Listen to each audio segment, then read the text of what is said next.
For 104 days, Ethan woke up at 6:10, shaved, put on a suit, and left home carrying the same black laptop bag. Every morning, he kissed his wife Claire goodbye and said, "Big meeting today." There was only one problem: Ethan no longer had a job. Claire discovered the truth while packing Ethan's turkey sandwich for the next day. A human resources representative called and asked whether the family planned to continue its health insurance through Cobra. Claire laughed. "My husband still works there." The woman paused. "Ma'am, he was laid off 3 months ago." Claire stood frozen beside Ethan's coffee cup. His cologne still floated through the kitchen, and his imaginary meeting had apparently started without him. She looked at the sandwich in her hand. For weeks, she had been preparing lunches for an unemployed man attending a fictional office. Claire and Ethan lived outside Chicago with their 8-year-old daughter, Sophie. Claire was an elementary school counselor.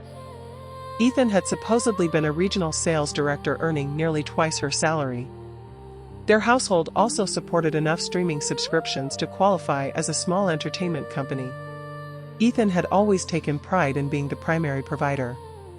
Whenever Claire worried about their mortgage or expenses, he kissed her forehead and said, "I've got us." She once considered those words romantic. Now they sounded like a warning label she had forgotten to read. The HR representative confirmed that Ethan had been laid off during a restructuring. He received 12 weeks of severance pay, and the company mailed several notices to their home. Claire had never seen them. Apparently, the mail had joined Ethan's secret witness protection program. Claire opened their joint bank account. Every other Friday, it showed a deposit labeled payroll. The amount matched Ethan's old paycheck perfectly. When she opened the transaction details, however, she discovered the money came from their savings. Ethan had been paying the family with the family's own money. Their emergency fund had dropped from $68,000 to less than $19,000. Financially, Ethan had been taking money from his left pocket, placing it in his right pocket, and congratulating himself on another successful payday. Claire felt sick, but one question frightened her even more: where did he go every day? That evening, Ethan returned at 6:20 and loosened his tie. Traffic was brutal, he complained. Claire had spent the afternoon studying his former company's LinkedIn page and knew his old department worked remotely that day. Her unemployed husband had apparently been trapped in imaginary traffic. Claire asked about work. Ethan described a 4-hour strategy meeting, a demanding client, and a coworker named Jason who had ruined a presentation. His fictional office now had employees, conflict, and performance problems. It was more developed than several real companies Claire had worked for. After Ethan went upstairs, Claire searched his recent LinkedIn activity. A career consultant named Madison Reed had commented repeatedly, "You've got this, great talking today," and "same time tomorrow?" Madison was attractive, recently divorced, and worked from a downtown co-working space.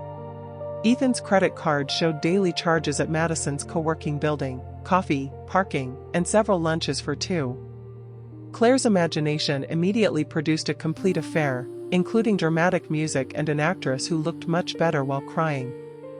Reality had not confirmed anything, but anxiety had already written the screenplay. The next morning, Ethan wore his navy suit and announced another client presentation. Claire wished him luck, waited 10 minutes, and followed his car downtown. She felt ridiculous. Normal spouses communicated. Claire was conducting low-budget surveillance while wearing yesterday's sweatpants. Ethan entered the co-working building near the river. At 8:15, Madison arrived carrying 2 coffees and hugged him. It was not obviously romantic, but it was not the kind of hug that helped a suspicious wife achieve inner peace. Claire purchased a day pass and followed them upstairs. Through a glass conference room wall, Claire saw Ethan and Madison reviewing documents. Madison reached across and squeezed his hand. Claire raised her phone to take a picture but forgot the flash was on. A bright light exploded against the glass. Ethan looked directly at his amateur detective wife. Ethan rushed into the hallway. "Claire, what are you doing here?" 2 freelancers removed their headphones, and a man holding a green smoothie rolled his chair closer. Apparently, the co-working membership included free marital drama. Claire asked, "What have you been doing here for 104 days?" Madison quickly explained that she was Ethan's career coach, not his mistress. They reviewed applications, practiced interviews, and contacted recruiters. The hand squeeze followed another rejection. Claire felt relieved for 4 seconds. Then she remembered the missing savings, fake paychecks, and 104 daily lies. The absence of an affair did not magically produce a healthy marriage. It only removed one disaster from an increasingly crowded table. Claire ordered Ethan to come home. In the car, he said he wanted to protect her from stress. She replied, "You removed my right to know what I should fear." At home, Claire opened their bank account and told Ethan to explain every dollar. He admitted using his severance pay and savings to create fake payroll deposits. He had also intercepted the insurance letters. For 3 months, Claire's husband had operated a one-man counterfeit employment department. Claire asked whether that was everything. Ethan answered too quickly. She demanded access to his retirement account. There she found a $32,000 loan against his 401k. He had borrowed from their future to maintain the appearance of a successful present. Claire requested his credit report. Ethan's hand started shaking. For secret credit cards appeared, carrying nearly $47,000 in balances. Combined with the retirement loan, his hidden debt exceeded $79,000. Claire had expected another woman. Instead, Ethan had been cheating with compound interest. Some debt covered the mortgage, health insurance, and Sophie's asthma treatment.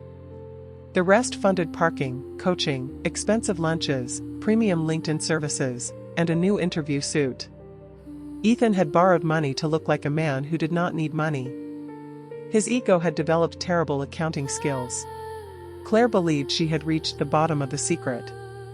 Then she searched Ethan's email for the word offer. 3 results appeared: an advertisement, an expired pizza coupon, and a formal job offer dated 7 weeks earlier. One email was about to destroy the last surviving piece of her patience. A healthcare distributor had offered Ethan a sales manager position paying $74,000 a year with benefits. It was far below his previous salary, but it included health insurance and could have stopped the disaster. Ethan had declined it without telling Claire. "You had a job," Claire said. Ethan called it a bad offer because it paid almost half his old salary. Claire raised her voice. "Instead of earning $74,000, you chose to earn 0 and borrow $79,000?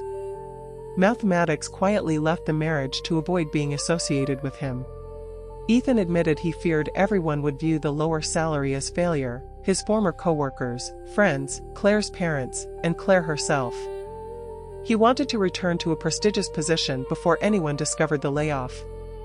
His family's financial survival had been competing against his professional image.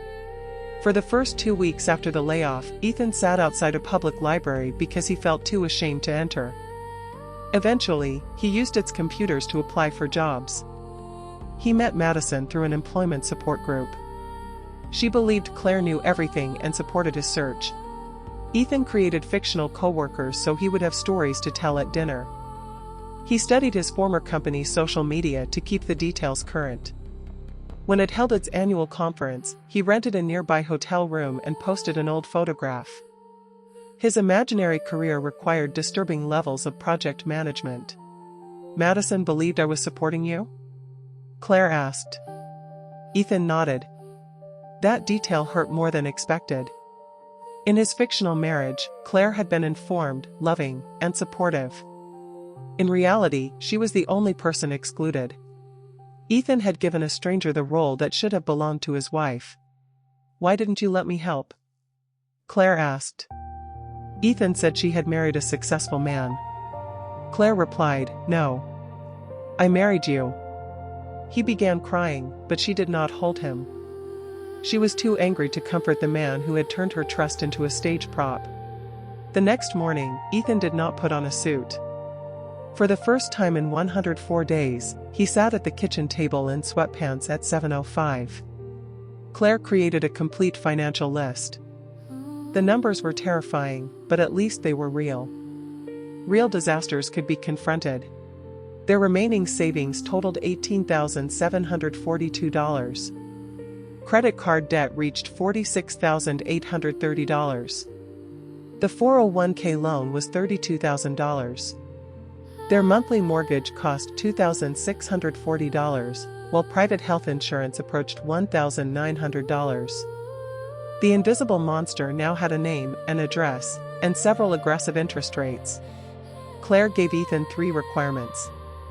He had to contact the company whose offer he rejected, accept temporary or hourly work, and surrender control of major financial decisions. His pride was no longer allowed to demand a 6-figure salary while their credit cards paid the mortgage. Claire also asked Ethan to move into the guest room. He asked whether she was leaving him. "I haven't decided," she answered. "I love you, but right now, I don't know whether loving you is financially safe." The sentence made both of them cry. The $74,000 position had already been filled. Consequences had arrived exactly on schedule, unlike Ethan's fictional payroll. He accepted a temporary sales job offering $24 an hour plus commission. His new manager was 29 and assigned him beginner training. Ethan came home embarrassed after completing beginner sales exercises. Claire reminded him that humility was free, making it the first product they could currently afford. He swallowed his pride, completed the training, and began delivering groceries during evenings to increase their income. Claire tutored students after school. They canceled subscriptions, sold Ethan's luxury watch, and traded his SUV for a used sedan.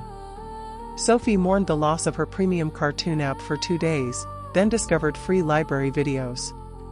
The child adapted faster than the adults who created the crisis. Ethan began individual therapy. He realized losing his job had damaged more than his income. It destroyed the identity he had built around being admired, needed, and successful.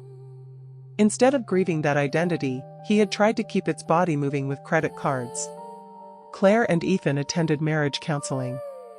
Ethan did not ask her to move on or praise him for basic honesty. Their therapist explained that intention did not erase impact. Ethan may have wanted to protect his family, but he protected his image by making his wife carry an invisible risk. 6 months later, Ethan received another offer from a smaller medical technology company. The salary was $82,000 plus commission. Instead of secretly accepting or rejecting it, he printed every page and brought it home. For the first time, an employment document entered their kitchen without wearing a disguise. Together, they reviewed the insurance, retirement contributions, travel requirements, and commission structure. Then Ethan asked, "What do you think?" 6 months earlier, he had risked their future because he could not tolerate appearing less successful. Now he was asking whether an imperfect job worked for the family. Claire told him to accept the job. A real office, real coworkers, and real direct deposits returned to Ethan's life. Unfortunately, one coworker also genuinely destroyed the microwave every Friday. After months of imaginary workplace drama, Ethan finally had authentic nonsense to discuss at dinner. The new salary did not repair their marriage automatically. Trust did not return simply because direct deposit did. Claire checked every account, while Ethan shared statements and credit reports without complaining. He had spent 104 days constructing the lie, so she was allowed more than 104 days to feel safe. 2 years after the HR call, Claire and Ethan paid off the credit cards. The 401k loan needed 1 more year, and their savings were slowly recovering. Ethan earned less than before the layoff, but he came home lighter because he no longer carried an imaginary corporation in his laptop bag. They remained married because Ethan stopped defending his image and accepted responsibility. Claire also banned the phrase "I've got us" from ending financial conversations. They began holding a monthly budget meeting called the State of the Union, featuring spreadsheets, coffee, and hostile negotiations over takeout. Their financial meetings were not romantic, but they were extremely married. Every account, payment, and major expense appeared in one shared folder. Ethan learned that transparency looked less impressive than a 6-figure salary, yet it created something far more valuable: a home where Claire no longer needed to investigate reality. Ethan still woke at 6:10, shaved, and packed the same black bag. At 7:05, he kissed Claire and Sophie goodbye. But instead of saying, "I've got us," he said, "Everything is in the shared folder. Text me if you need anything." It sounded less heroic. Claire trusted it much more. Losing his job had not nearly destroyed the marriage.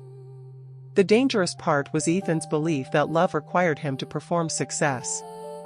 For 104 mornings, he dressed as the man he thought Claire needed. He never understood that she would have chosen an unemployed, frightened, honest husband over a successful fictional one, every time.